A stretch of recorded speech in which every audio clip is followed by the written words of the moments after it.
When I was 9 years old, I went off to summer camp for the first time, and my mother packed me a suitcase full of books, which to me seemed like a perfectly natural thing to do, because in my family, reading was the primary group activity. And this might sound antisocial to you, but for us, it was really just a different way of being social. You had the animal warmth of your family sitting right next to you, but you were also free to go roaming around the adventure land inside your own mind. And I had this idea that camp was going to be just like this, but better. I had a vision of 10 girls sitting in a cabin, cozily reading books in their matching nightgowns. Camp was more like a keg party without any alcohol. And on the very first day, our counselor gathered us all together, and she taught us a cheer that she said we would be doing every day for the rest of the summer to instill camp spirit. And it went like this. R-O-W-D-I-E, that's the way we spell rowdy, rowdy, rowdy. Let's get rowdy. Yeah. So I couldn't figure out for the life of me why we were supposed to be so rowdy, or why we had to spell this word incorrectly.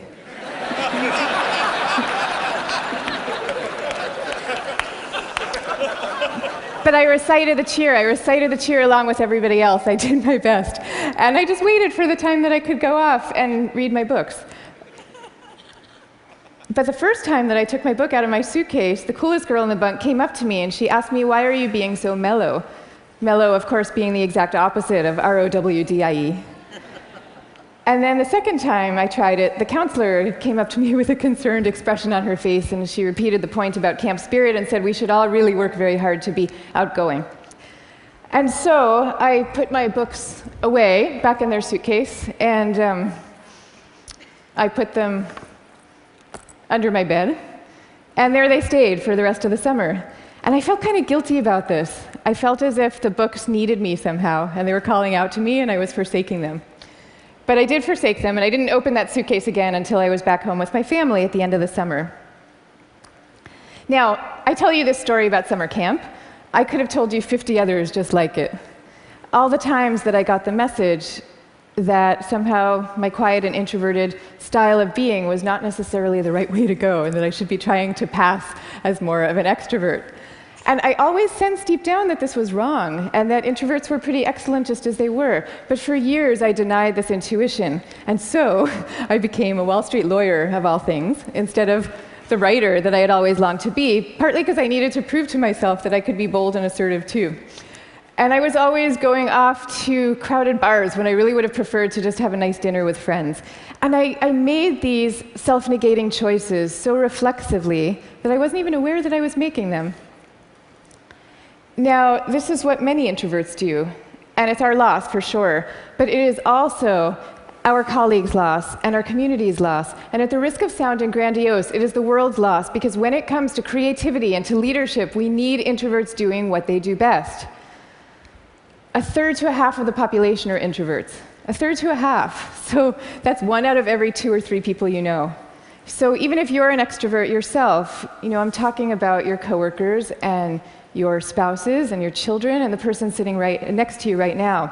All of them subject to this bias that is pretty deep and real in our society. We all internalize it from a very early age without even having a language for what we're doing. Now, to see the bias clearly, you need to understand what introversion is. And it's different from being shy. Shyness is about fear of social judgment. Introversion is more about how do you respond to stimulation, including social stimulation. So extroverts really crave large amounts of stimulation, whereas introverts feel at their most alive and they're most switched on and they're most capable when they're in quieter, more low-key environments. Not all the time, these things are an absolute, but a lot of the time. So the key then to maximizing our talents is for us all to put ourselves in the zone of stimulation that is right for us. But now here's where the bias comes in. Our most important institutions, our schools and our workplaces, they are designed mostly for extroverts, and for extroverts' need for lots of stimulation. And also, we are living through this belief system. We have a belief system right now that I call the new groupthink, which holds that all creativity and all productivity comes from a very oddly gregarious place. So if you picture the typical classroom nowadays, When I was going to school, we sat in rows. We sat in rows of desks like this, and we did most of our work pretty autonomously. But nowadays, your typical classroom has pods of desks of 4 or 5 or 6 or 7 kids all facing each other. And kids are working in countless group assignments, even in subjects like math and creative writing, which you would think would depend on solo flights of thought. Kids are now expected to act as committee members. And for the kids who prefer to go off by themselves or just to work alone, those kids are seen as outliers often, or worse, as problem cases. And the vast majority of teachers reports believing that the ideal student is an extrovert as opposed to an introvert, even though introverts actually get better grades and are more knowledgeable, according to research. Okay, same thing is true in our workplaces. Most of us work in open plan offices without walls, where we are subject to the constant noise and gaze of our coworkers. And when it comes to leadership, introverts are routinely passed over for leadership positions, even though introverts tend to be very careful, much less likely to take outsized risks, which is something we might all favor nowadays. And interesting research by Adam Grant at the Wharton School has found that introverted leaders often deliver better outcomes than extroverts do, because when they are managing proactive employees, they're much more likely to let those employees run with their ideas, whereas an extrovert can quite unwittingly kind of get so excited about things that they're putting their own stamp on things, and other people's ideas might not as easily then bubble up to the surface. Now, in fact, some of our transformative leaders in history have been introverts. I'll give you some examples. Eleanor Roosevelt, Rosa Parks, Gandhi. All these people describe themselves as quiet and soft-spoken and even shy. And they all took the spotlight, even though every bone in their bodies was telling them not to. And this turns out to have a special power all its own, because people could feel that these leaders were at the helm, not because they enjoyed directing others, and not out of the pleasure of being looked at. They were there because they had no choice, because they were driven to do what they thought was right. Now, I think at this point it's important for me to say that I actually love extroverts. I always like to say some of my best friends are extroverts, including my beloved husband. And we all fall at different points, of course, along the introvert-extrovert spectrum. Even Carl Jung, the psychologist who first popularized these terms, said that there's no such thing as a pure introvert or a pure extrovert. He said that such a man would be in a lunatic asylum if he existed at all. And some people fall smack in the middle of the introvert-extrovert spectrum, and we call these people ambiverts. And I often think that they have the best of all worlds. But many of us do recognize ourselves as one type or the other. And what I'm saying is that culturally, we need a much better balance. We need more of a yin and yang between these two types. This is especially important when it comes to creativity and to productivity, because when psychologists look at the lives of the most creative people, what they find are people who are very good at exchanging ideas and advancing ideas, but who also have a serious streak of introversion in them. And this is because solitude is a crucial ingredient often to creativity. So Darwin, he took long walks alone in the woods and emphatically turned down dinner party invitations. Theodore Geisel, better known as Dr. Seuss, he dreamed up many of his amazing creations in a lonely bell tower office that he had in the back of his house in La Jolla, California. And he was actually afraid to meet the young children who read his books for fear that they were expecting him to be this kind of jolly Santa Claus-like figure and would be disappointed with his more reserved persona. Steve Wozniak invented the first Apple computer sitting alone in his cubicle in Hewlett-Packard, where he was working at the time. And he says that he never would have become such an expert in the first place had he not been too introverted to leave the house when he was growing up. Now, of course, this does not mean that we should all stop collaborating. And case in point is Steve Wozniak famously coming together with Steve Jobs to start Apple Computer. But it does mean that solitude matters, and that for some people, it is the air that they breathe. And in fact, we have known for centuries about the transcendent power of solitude. It's only recently that we've strangely begun to forget it. If you look at most of the world's major religions, you will find seekers, Moses, Jesus, Buddha, Mohammed, seekers who are going off by themselves, alone, to the wilderness, where they then have profound epiphanies and revelations that they then bring back to the rest of the community. So no wilderness, no revelations. This is no surprise, though, if you look at the insights of contemporary psychology. You know, it turns out that we can't even be in a group of people without instinctively mirroring and mimicking their opinions, even about seemingly personal and visceral things like who you're attracted to. You will start aping the beliefs of the people around you without even realizing that that's what you're doing. And groups famously follow the opinions of the most dominant or charismatic person in the room, even though there's zero correlation between being the best talker and having the best ideas. I mean, zero. So you might be following the person with the best ideas, but you might not. And do you really want to leave it up to chance? Much better for everybody to go off by themselves, generate their own ideas, freed from the distortions of group dynamics, and then come together as a team to talk them through in a well-managed environment and take it from there. Now, if all this is true, then why are we getting it so wrong? Why are we setting up our schools this way and our workplaces? And why are we making introverts feel so guilty about wanting to just go off by themselves some of the time? One answer lies deep in our cultural history. Western societies, and in particular the US, have always favored the man of action over the man of contemplation. But in America's early days, we lived in what historians call a culture of character, where we still, at that point, valued people for their inner selves and their moral rectitude. And if you look at the self-help books from this era, they all had titles with things like character, the grandest thing in the world. And they featured role models like Abraham Lincoln, who was praised for being modest and unassuming. Ralph Waldo Emerson called him a man who does not offend by superiority.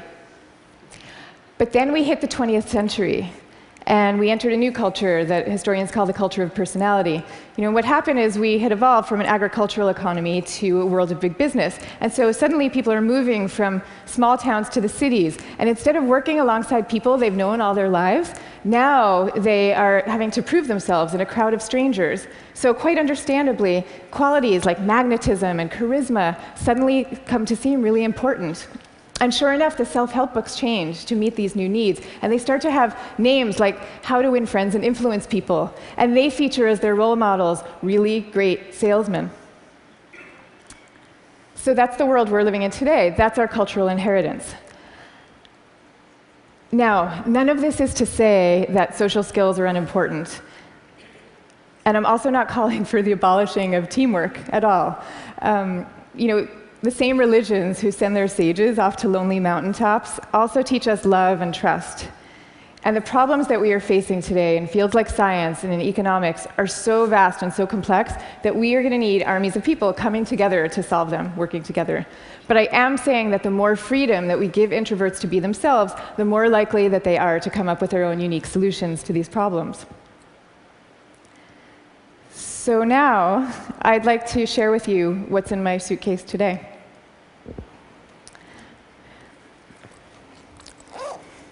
Guess what? Books. I have a suitcase full of books. Here's Margaret Atwood, Cat's Eye. Here's a novel by Milan Kundera. And here's The Guide of the Perplexed by Maimonides. But these are not exactly my books. I brought these books with me because they were written by my grandfather's favorite authors.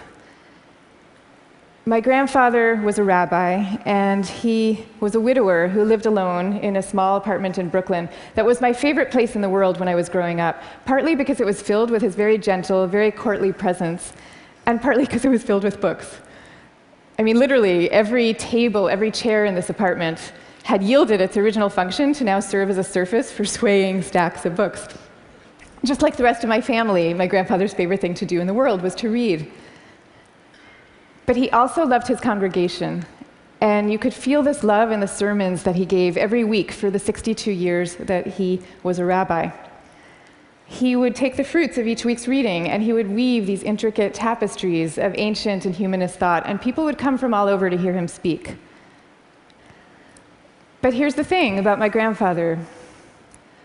Underneath this ceremonial role, he was really modest and really introverted, so much so that when he delivered these sermons, he had trouble making eye contact with the very same congregation that he had been speaking to for 62 years.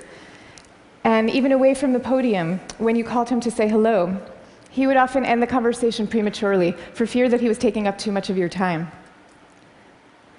But when he died at the age of 94, the police had to close down the streets of his neighborhood to accommodate the crowd of people who came out to mourn him. And so these days, I try to learn from my grandfather's example in my own way. So I just published a book about introversion, and it took me about 7 years to write. And for me, that 7 years was like total bliss, because I was reading, I was writing, I was thinking, I was researching. It was my version of my grandfather's hours a day alone in his library. But now, all of a sudden, my job is very different. And my job is to be out here talking about it, talking about introversion.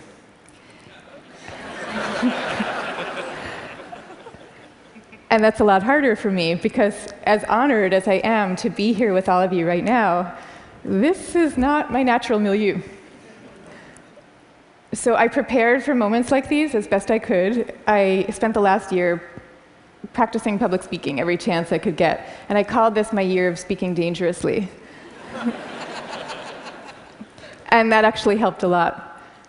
But I'll tell you, what helps even more is my sense, my belief, my hope that when it comes to our attitudes, to introversion and to quiet and to solitude, we truly are poised on the brink of dramatic change. I mean, we are. And so I am going to leave you now with 3 calls for action for those who share this vision. Number 1, stop the madness for constant group work. Just stop it. Thank you. And I want to be clear about what I'm saying, because I deeply believe our offices should be encouraging casual, chatty, cafe-style types of interactions, the kind where people come together and serendipitously have an exchange of ideas. That is great. That's great for introverts, and it's great for extroverts. But we need much more privacy, much more freedom, much more autonomy at work.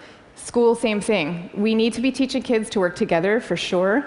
But we also need to be teaching them how to work on their own. This is especially important for extroverted children, too. They need to work on their own, because that is where deep thought comes from, in part. Okay, number 2, go to the wilderness. Be like Buddha. Have your own revelations. I'm not saying that we all have to now go off and build our own cabins in the woods and never talk to each other again. But I am saying that we could all stand to unplug and get inside our own heads a little more often. Number 3, take a good look at what's inside your own suitcase and why you put it there. So extroverts, maybe your suitcases are also full of books, or maybe they're full of champagne glasses or skydiving equipment. Whatever it is, I hope you take these things out every chance you get and grace us with your energy and your joy. But introverts, you being you probably have the impulse to guard very carefully what's inside your own suitcase. And that's okay. But occasionally, just occasionally, I hope you will open up your suitcases for other people to see, because the world needs you and it needs the things you carry. So I wish you the best of all possible journeys and the courage to speak softly. Thank you very much. Thank you. Thank you. Thank you.